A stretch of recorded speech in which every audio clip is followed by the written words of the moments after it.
We've damaged or sunk over 120 of their Navy ships, with battle damage assessments pending for many more. See, oftentimes we have to wait a few days on battle damage assessment to get the real number. Their surface fleet is no longer a factor. Their submarines, they once had 11, are gone. Their military ports are crippled.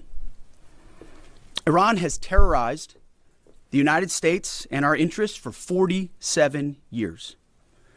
Their core industries, not steel or agriculture, or tourism, their core industries are state-sponsored terrorism, proxy militias, underground networks, ballistic missiles, and a violent, messianic, Islamist ideology chasing some sort of apocalyptic endgame. A regime like that, refusing to abandon its nuclear ambitions, is not just a regional problem. It's a direct threat to America, to freedom, and to civilization. The world, the Middle East, our ungrateful allies in Europe, even segments of our own press should be saying one thing to President Trump. Thank you. Thank you for the courage to stop this terror state from holding the world hostage with missiles while building or attempting to build a nuclear bomb. Thank you for doing the work of the free world. Yesterday's ceremony reminded us why we fight. Not for nation building or democracy promotion, but to crush direct threats to America, Americans, and our interests. We fight to win, and we are winning on our terms, following our objectives. My 13-year-old son popped into my office last night while I was editing these remarks. He asked about the war and the families I met at Dover. And I looked at him and I said, they died for you, son, so that your generation doesn't have to deal with a nuclear Iran. It's the truth. And they did. So to the families who said, finish this, we will. And I say the same to every American who wants peace through strength. May Almighty God continue to bless our troops in this fight. And again, to the American people, please pray for them. Every day, on bended knee, with your family, in your schools, in your churches, in the name of Jesus Christ. To the troops, keep going, and Godspeed. Over to you, Mr. Chairman. Thank you, Mr. Secretary. Ladies and gentlemen, good morning, and thank you all for being here. I also had the honor yesterday, as the Secretary said, of traveling up to Dover with the President to welcome home our six fallen. It was an honor and a privilege for me to be there and to say thank you to their families. And I want to mention their names this morning.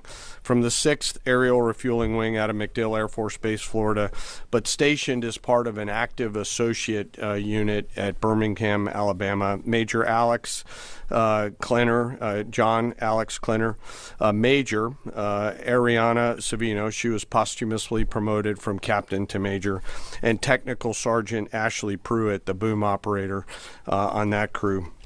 From the 121st Aerial Refueling Ring, Ohio Air National Guard out of Rickenbacker Air National Guard Base in Columbus, Ohio, Captain Seth Koval, Captain Curtis Anks, and now Master Sergeant Tyler Simmons, who was also promoted in the boom operator on that crew. To a person and every family member I spoke with yesterday, they all shared that their family members loved serving. They loved being part of a great team and a crew, and they loved airplanes and aviation. Our nation's tanker crews really are unsung heroes, incredible warriors who put their lives on the line so we can continue to take the fight to an enemy. I've personally witnessed their courage and tenacity many times, from the morning of September 11th, where they answered my call for some help, to the skies over foreign countries where they've come forward out of their safe tanker track to give me gas when I simply could not leave a ground force that was engaged in a firefight. They've answered the call and come forward time and time and time again. I'm filled with incredible pride and gratitude for all that the tanker crews do, our pilots, our boom operators, and the maintainers. And to the families of our six fallen, Know that we share your grief. Our nation will never forget their sacrifice, and we will never forget their names. Our entire joint force mourns with you today, and will continue to remember their incredible gift of a great example for all of us. Now let me turn to an operations update. U.S. CENTCOM remains on plan to achieve our military objectives and remain unrelenting in our pursuit of Iranian missile capabilities, UAV capabilities, and their Navy, and as the Secretary said, their industrial base. Each day we continue to attack deeper into Iranian territory. As reported by U.S. Central Command yesterday, the U.S. military dropped 5,000-pound penetrator weapons into underground storage facilities, storing coastal defense cruise missiles and other support equipment.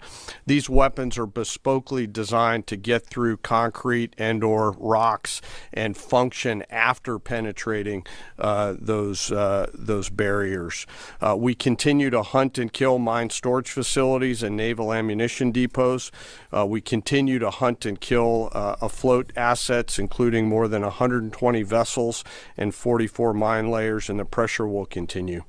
We're flying further to the east now and penetrating deeper into Iranian airspace to hunt and kill one-way attack garrisons, destroying Iran's ability to project power outside of its borders.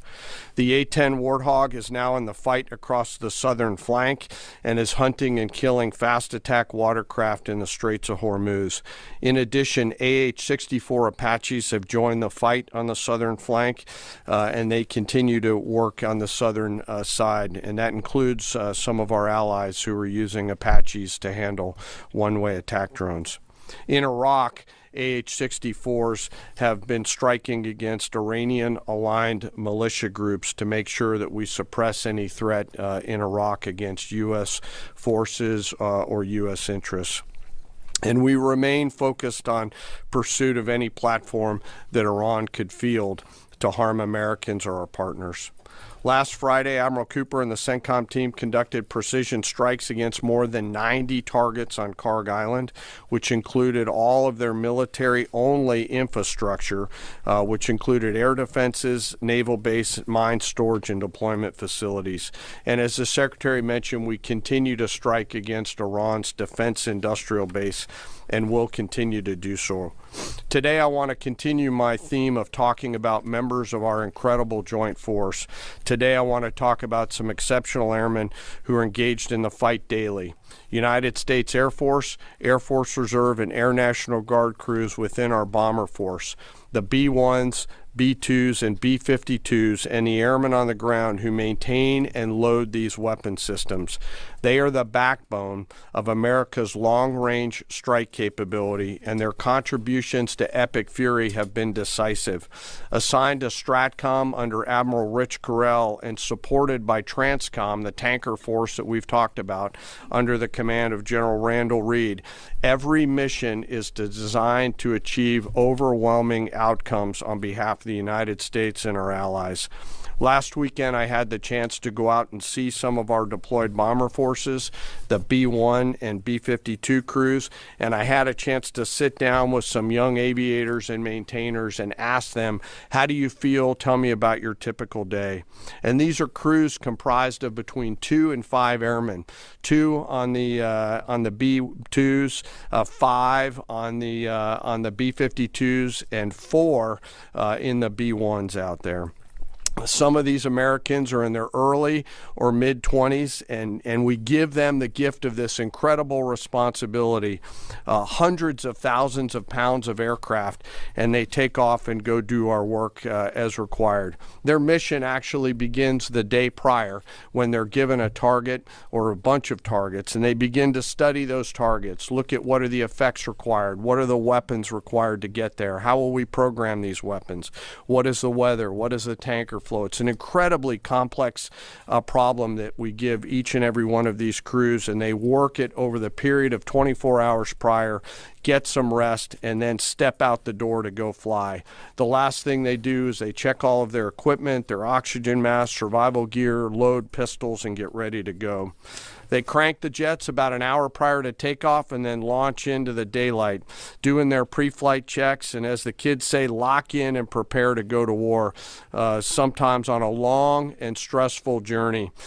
During the flight, they're surrounded by technology and capabilities, and they'll do multiple aerial refueling efforts across tankers on the way to the AOR, area of responsibility, either coming from the States or coming from a forward deployed basing. And I will tell you, as a fighter pilot, getting gas is a lot easier in an F-16 than it is in a B-1, B-2, or a B-52, where you are handling this airplane. It is a physical thing, unlike a fighter that's a lot easier. And they stay on that boom for sometimes up to 30 minutes, taking hundreds of thousands of pounds of gas. It is a physical, demanding thing to take gas, and they do it multiple times on the way there, and they do it multiple times on the way home. As they enter the operating area, they bring the entirety of America's joint force together to go do the things that we've tasked them to do, to put bombs on time, on target, with the proper effects. And I know they're feeling a range of emotions, but the thing the American people should take away from it is they're filled with a focus that is incredibly impressive. And they have fear, of course, but their bigger fear is, dear God, please don't let me screw this up, the warrior's prayer that we all have in our souls. In the days of epic fury, they were shooting, as we've talked about in this room, a lot of standoff weapons. Now we've switched and rolled, as I mentioned last week, to stand-in weapons. And behind each and every one of them are incredible maintainers and weapons builders who go out there and make sure these aircraft and their weapon systems are ready to go. These airplanes are so big that they're not in hangars. They're out in the cold, out in the snow, out in the rain. The bombs are being built outside for protection and to make sure that it's safe, and they do it 24/7, 365. It's not comfortable work, but when you go spend just a minute with these incredibly young Americans who are so motivated, you cannot come away from that exchange not being hopeful for America's future. It is simply awesome. And we hand these Americans, young Americans, incredible and weighty responsibility, and they deliver every single time. Quietly, with professionalism and humility, doing the things that we ask them to do. In conclusion, we will continue major combat operations. As the Secretary said, we continue to get busier. I know the Secretary and I share that we're incredibly proud of 2.8 million members of our joint force. I am personally, and we are personally grateful for the tenacity and professionalism of the brave men and women who serve inside STRATCOM, CENTCOM, SPACECOM, CYBERCOM, TRANSCOM, and the rest of the joint force. And I'll close where I started. I ask today that we remember those 6 fallen that came home. They represent the best of our nation. For those families that are feeling the pain, know that we are with you and will remain with you. May we always prove worthy of their sacrifice. And I'll turn it back over to you, sir. Thank you, Mr. Chairman. Take a couple questions. Thank you, Mr. Secretary. Thank you, Mr. Chairman. Given the updated degradation in strike target numbers you laid out, how close would you say we are towards achieving the President's objectives, and what is the end game of the operation without divulging any sensitive battle plans? Well, we wouldn't want to set a definitive time frame on that, but as we've said, we're on plan. So we're looking at those metrics very closely, relaying that to the President and the National Security team, but feel confident that again, we're more stand-in, means we're over the top, even further in, and we have even more of an exact sense of what we're striking and why, and even more dynamically, meaning because the intelligence improves, we're able to more quickly identify targets when let's say they come out of an underground facility where they've been hiding, and able to strike it before it strikes or right after it shoots. But we're very much on plan, and that's why I want to speak to the American people here. You hear a lot of noise about widening or new missions or speculation about what we should or should not be doing. This is a clear set of objectives. The President has given us every capability we need to accomplish that. We've got the best in the world in uniform executing it on the ground. They believe in and are invested in this mission, and it will be at the President's choosing, ultimately, where we say, hey, we've achieved what we need to on behalf of the American people to ensure our security. So no time set on that, but we're very much on track. Absolutely. Yes, right here. Good morning, Mr. Secretary. David Zier, Real America's Voice News. What countries have been the most cooperative with us, including the Gulf states, as Europe hedges? And I also wanted to ask you, the internet blackouts by the regime, it's been shut down for weeks. Is the U.S. military playing a role in fighting against the regime, blocking VPN networks and satellites and other things? Is there a role for the U.S. military there? Obviously, on the allies and partners side, Israel from day one has been an incredible and capable partner, willing and able.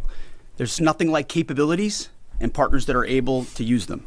The Gulf states have stepped up incredibly. In fact, Iran's sort of reckless attempt to strike civilian infrastructure and other things has brought countries who maybe would have not been as all in as they are today squarely into our orbit. And we're proud to be defending with them, standing with them, you name it.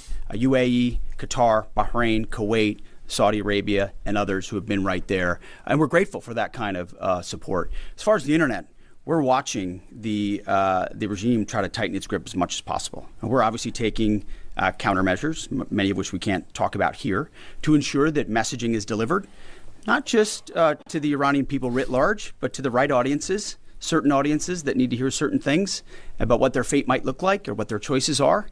So even though that regime is trying really hard to ensure the world can't see, right? They want to put out fake AI-generated images, which, by the way, sometimes our press happens to fall for, like the Abraham Lincoln on fire and turning around. These AI-generated images are meant to make it look like something's happening when the exact opposite is. So they make up fake reports and fake images to lie to their own people to try to make it. But even then, their own people can barely receive a lot of those messages and communicate because of the blackout that they've imposed upon them. But we work around that for sure. Thank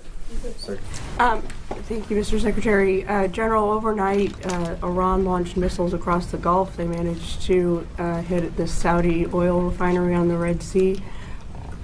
What does it mean that they have that capability now, 3 weeks into the war? And Mr. Secretary, you mentioned civilian infrastructure.